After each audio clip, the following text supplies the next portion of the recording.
डोकं शांत ठेवलं पाहिजे गौरवने, एवढंच आहे. मी कित्येकदा त्याला सांगतो बाई, कसे असले तरी तुझे वडील आहेत ते, पण तो ऐकतच नाही.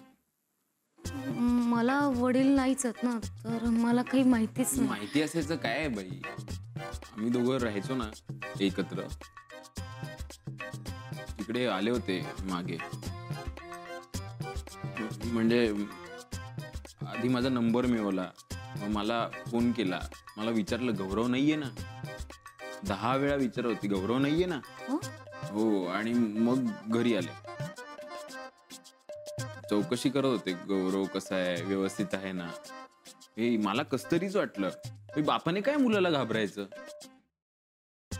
मी त्यांना सांगितलं काहीही काळजी करू नका, पोप्या राणे आहे, गौरव व्यवस्थित आहे.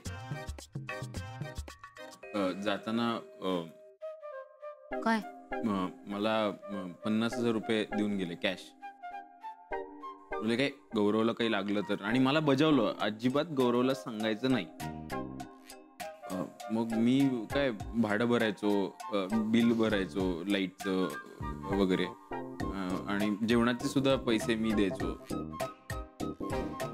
गौरव नेहमी मला विचारायचं, भाई तू करतो काय, तुझ्याकडे इतके पैसे येतात कुठून?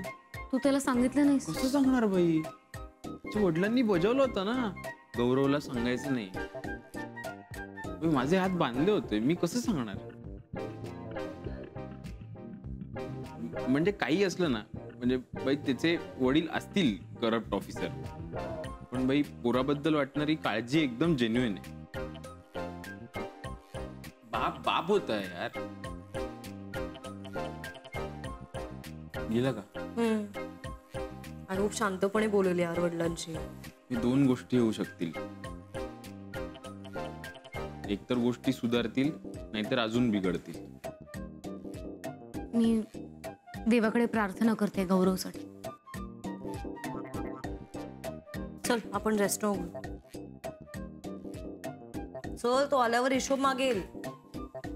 ते खरंच एकदाच आले होते का? कोण? कस्टमर येतील बाई, चल ना हॉटेल उघडू ना. तेच म्हणते मी, चल.